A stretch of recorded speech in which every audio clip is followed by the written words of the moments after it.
they have some control over the situation. And somebody needs to control the situation, and it should be the community, it should be the people living in the community. And so, and I think that's a very democratic idea. And I think when we're talking about a struggle like this, we need to focus our demands on something like this and go after it. And go after it with everything we got. Die-ins, sit-ins, sleep-ins, shutdowns, freeways, parking lots, games, whatever it takes to get there. We have to get there. You say we couldn't vote, but we voted, didn't we? So this has to be a commitment, I think, in my heart, and I'm convicted about, based upon the literature that I've seen and what I have been exposed to, that this struggle needs to start today.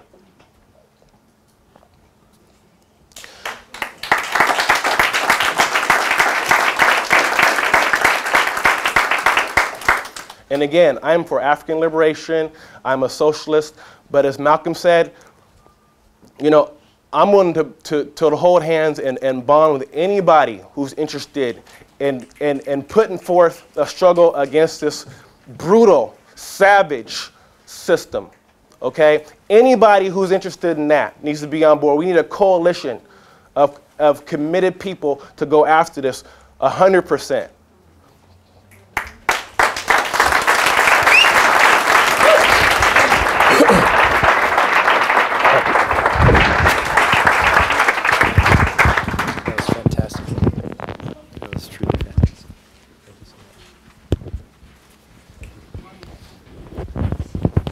So much, Dr. Washington. Really appreciate it. So our final speaker today, and I'll give this to you, is the sole person on our city council who was elected without any corporate cash.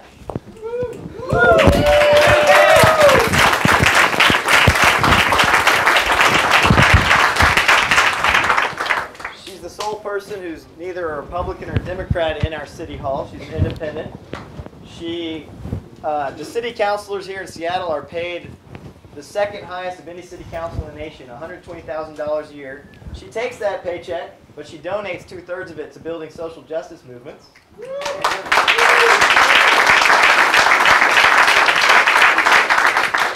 She was the sole vote on the city council against this new youth jail.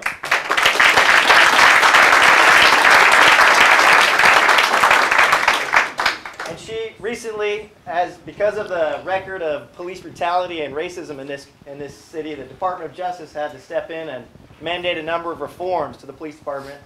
And one of their reforms is bringing in a new police chief to make it appear as if that the things were being addressed, but as we know, they're not being addressed.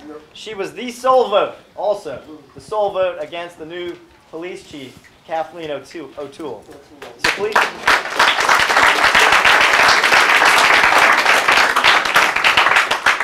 This sister, this friend of mine, she is a very hard-working, self-sacrificing woman, and she will do whatever she can to assist these struggles against racism, against oppression. Please join me in welcoming Councilmember Kshama Salwa.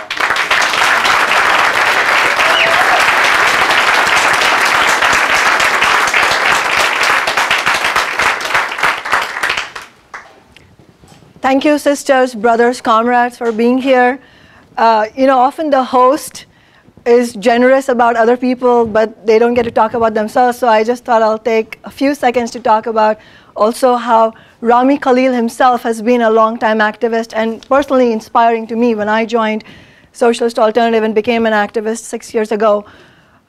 I want to start by, first of all, apologizing because I know I'm going to go over the time that is allotted to me, but with your indulgence, because it is not very often that we can bring together a gathering of people of all ages, and I agree with Devin and Celia, young people who want to fight, who have this deep hunger inside themselves to fight against injustice. It's not often that we get this opportunity to get a conversation started, so I'm going to abuse your generosity and speak a little longer, if I may. And I also wanted to say that I will be talking about, I will be making references to some of the things we've done on the council, like the sole no vote on the youth jail. But at this moment, I want you all to know that I'm speaking as, as a human being, but also as somebody who grew up in another country but saw similar situations for a large majority of the population. And I am not saying that the people, the oppressed in India, especially the lower caste majority, I'm not saying that their suffering is exactly a carbon copy of the suffering of the black people in the United States, but there is a same kind of savagery in the brutality that is unleashed on them. And it was that which radicalized me, and I feel like that's a connection between us. Even though I grew up, across an entire ocean, there is this common thread between us, a common thread to fight against this oppression. And there's another aspect of this common thread which is very important for us to recognize, that it is coming, this racism, this brutality that is specifically unleashed against the black community. This comes not from nowhere. It doesn't come out of some strange, wanton cruelty. It comes because it is in service of a brutal global system, capitalism. And it is that very same system, capitalism, that also has been unleashing untold misery on my people, and it is getting worse. And so wherever in whichever corner of the globe we can light the spark of a fight against oppression, we have to grab onto it and we have to make it shine higher. And I'm glad that we're doing that.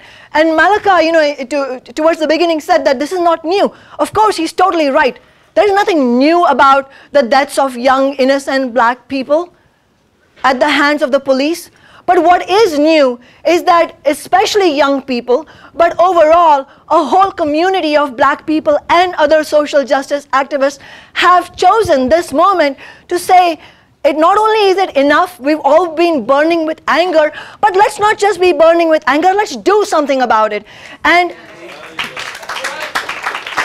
let us take this moment to salute the young black people, not just men, women, trans activists, everybody standing there who have protested every single day since the killing of Michael Brown. That's what we need, that kind of sustenance, that kind of persistence and determination. But what do we need? What does this movement need beyond just the anger that fuels it? This movement also has to be fueled with an understanding of what can take it forward. It's fantastic, the protests that we've had, but you and I both know that's not going to be enough. It's not going to be enough even to win the reforms that we want to win, let alone overthrow an entire system, right? There's a whole community of millions of people out there who feel exactly like us, but aren't here with us fighting. And it's our job to bring them in. And what is the best way of doing that? One thing we can do in Seattle, and I know this issue has been debated and I would love to debate it further, but what would be fantastic is if we can bring the separate protests together on some basis of genuine understanding, not trying to wipe out the actual political differences that may exist among different groups, but coming together on a genuine basis. We can have and this is how the civil rights movement built itself into this giant force that changed the course of history. They did it not by isolating themselves from other groups with whom they had certain differences, but they did it by coming together on a genuine basis, by coming to an agreement on some concrete demands that we all agree with, and having feeder marches all throughout the city, and coming together on at a weekly rally that is massive, that cannot be ignored by the media, that will inspire more people to join the next week. And what are the demands these movements can raise? One of the things that we have been talking about in Socialist Alternative, and I know a lot of people have been talking about, is the question of police accountability, just a very basic question of police accountability. Shelley talked about this. And obviously, we all agree that the police need to be accountable to us. So far, they've been accountable. I mean, officially, they're accountable to the mayor and the city council. But if the mayor and the city council offices themselves are part of that establishment that the police serve, then what accountability can we expect? The police The police have to be accountable to us. And how can we do that? We have to demand democratically elected civilian review committees, oversight committees, committees that will have real powers over the police force, and committees that will be able to decide the training, the rules of conduct of the police department, committees that will be empowered to investigate allegations of police misconduct, including the right to subpoena witnesses. We can expand that, I'm sure. I'm sure there are things that I don't know about that should go into that list. But that is what we need. But how can we win this? In order to win this, we have to also go to the other communities that are also brutalized by the police, the immigrant community, the trans community, the LGBT community, never lowering the banner of the fight against black oppression, but bringing the solidarity of others who are similarly oppressed. We also need, we can never forget, we need to keep demanding the indictment of Daniel Pantaleo and Darren Wilson. Let that not be forgotten.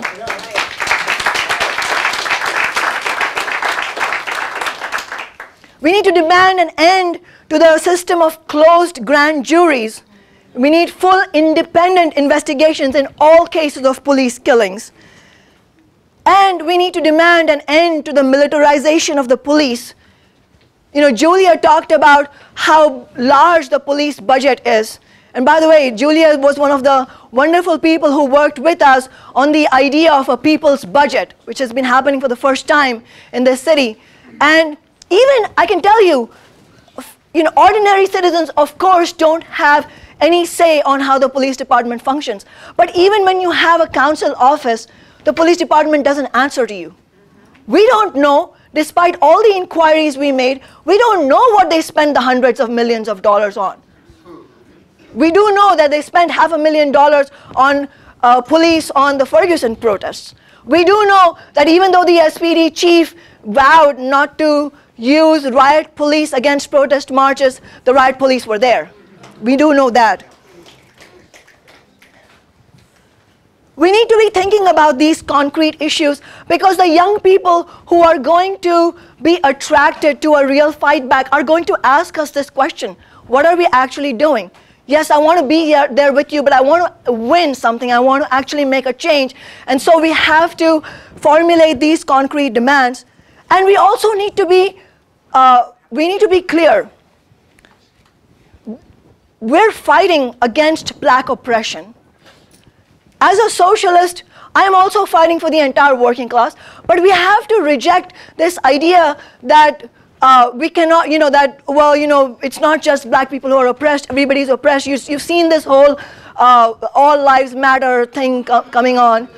And my reaction to that was, of course all lives matter. I mean, who's going to reject that idea? And are you saying that the black community does not have the compassion to understand that all lives matter? Of course they know all lives matter. However, it's important to hold up the banner of Black Lives Mattering, the banner of a fight back against black oppression, precisely because we know that the system directly relies on racism. So if we do want to fight for everybody, we're not going to be able to fight unless we fight on the specific oppressions as well. Where would we have been, my sisters, if the women's movement had not made had not had the victories over years? And yes, we have a long way to go, but we did come far on our own backs because it was activists like us 50 years ago, 100 years ago, fought for us. We have to fight for every layer amongst us that faces specific oppression. Julia talked about, Malachi talked about the struggles for basics for the black community like education. How can we fight for everybody unless we point out how this system benefits from those who are the most marginalized? We also have to link our movement against racism for demands for economic justice.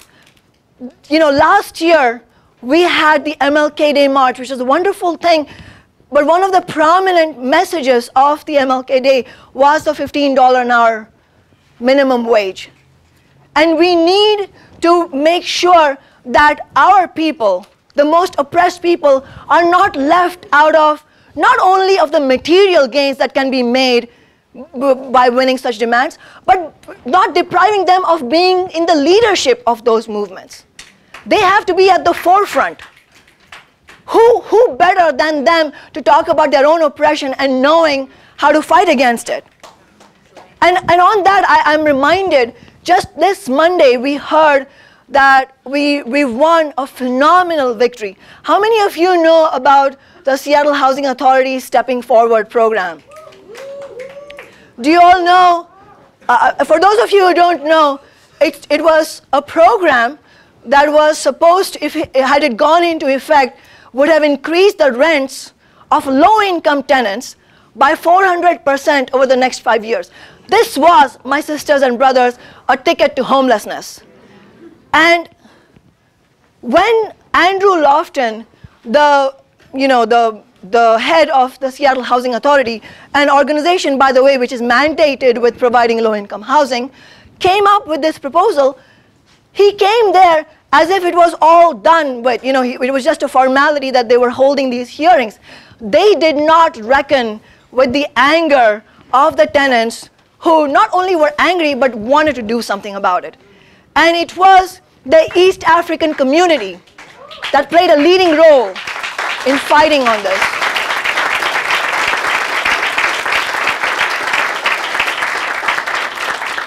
And especially it was women. Some of the most courageous activists in that movement were women with whom I could not share a language because they speak Somali and I speak English. And we had to speak through interpreters. But we did speak the common language of fighting against injustice.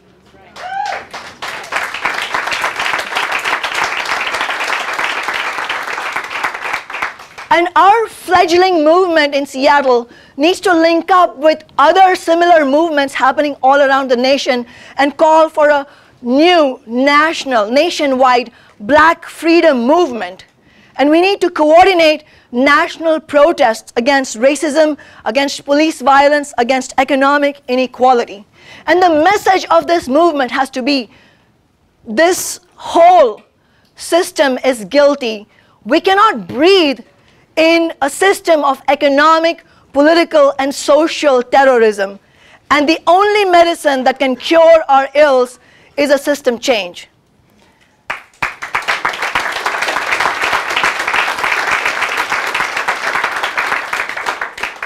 In Seattle, as others have said, we need to demand police accountability. But as I said, this is a concrete demand. We could win this, but in order to do it, let's be clear, our movement is nowhere close to that. This is inspiring what we're doing tonight, but the reality is our movement needs to be far more powerful than it is today to actually win this. To just give you an example, on Monday, on the City Council dais, I just raised the point about how the police have spent $500,000 trying to control the Ferguson protests, which have been peaceful protests, and trying to target young people, young Black people especially, and the excessive use of mace, the excessive use of police force, the excessive number of arrests and intimidation, telling people who are on the sidewalk saying, the protest is over, you can go home now. I mean, this is absolutely unacceptable for the police to do. And when I brought this up, I ran into a wall of opposition from the other council members who were waxing eloquent about how wonderful the police have been, and they're so accountable, and that Bruce Harrell said they're transparent. And I was like, that's news to me, because that's not been my experience. I'm glad Shelley also mentioned Coco, who was punched in the face brutally, and the police have not been held accountable. Celia and Devin talked about the youth jail. And as a matter of fact, we were not the sole vote only on the city council. We were the sole vote on both the county council and the city council. This movement was really active. Youth Undoing Institutional Racism, EPIC, Ending the Prison Industrial Complex, European Descent, No New Jim Crow. You all have done phenomenal work. And it was because of you that we were able to put this forward. But despite that movement, We didn't get a single other vote. That shows you how much the system is stacked against us. And that shows you how urgently we need to open our eyes and understand that the establishment, the ruling class, the Democrats and Republicans are not on our side. They are not on our side.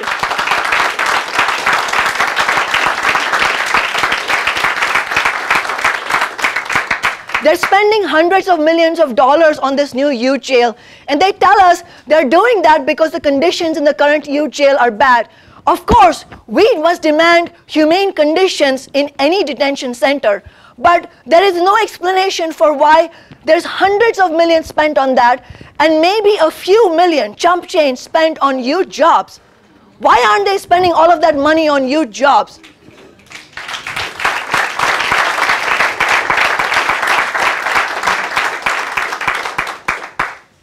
So I want to end soon.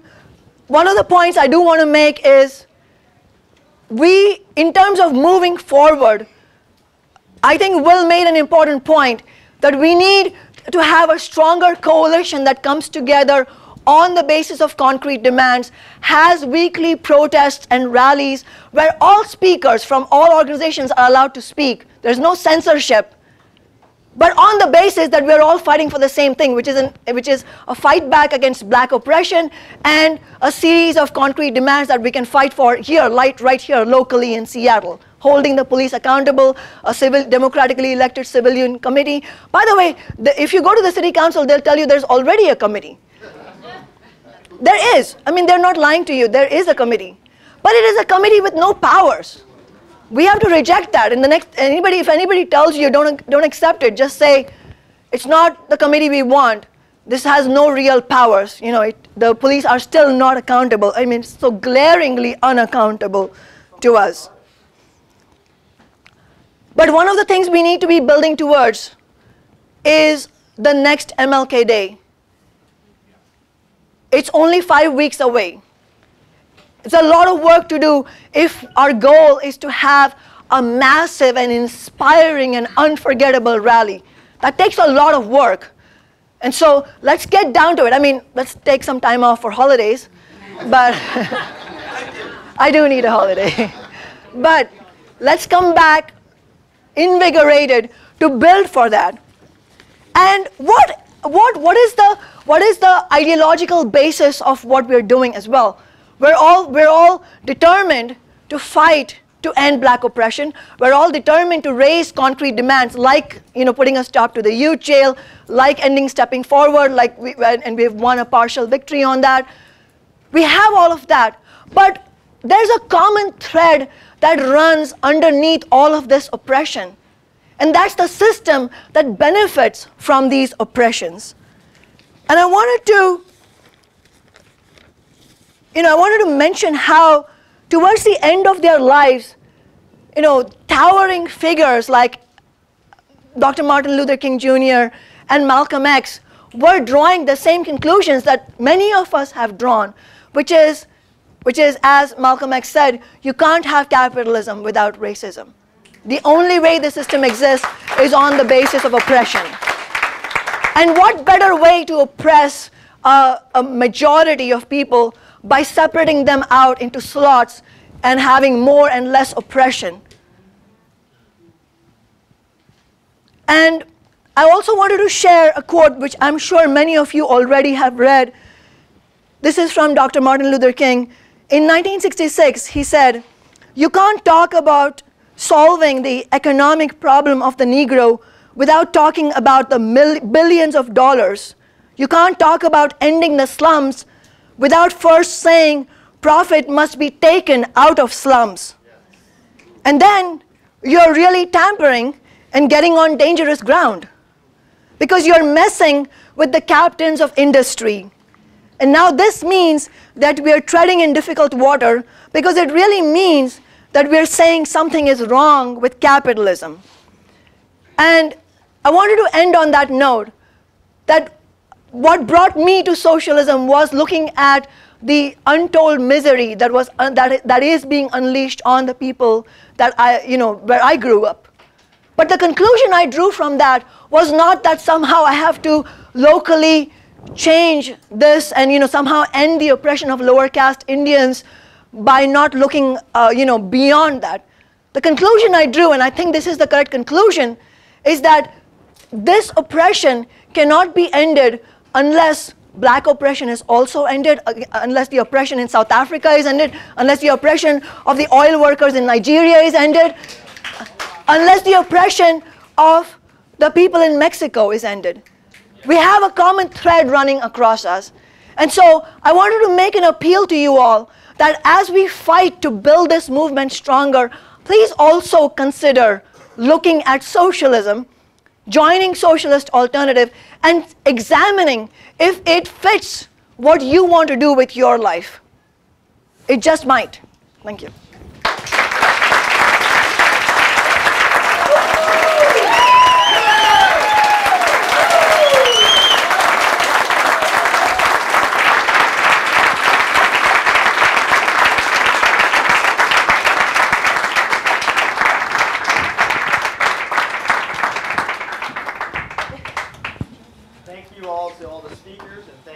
Everyone who's here, we're shortly going to open it up for a discussion. But before we do that, I just need to ask for your help. We spent $275 to organize this meeting. We need to make sure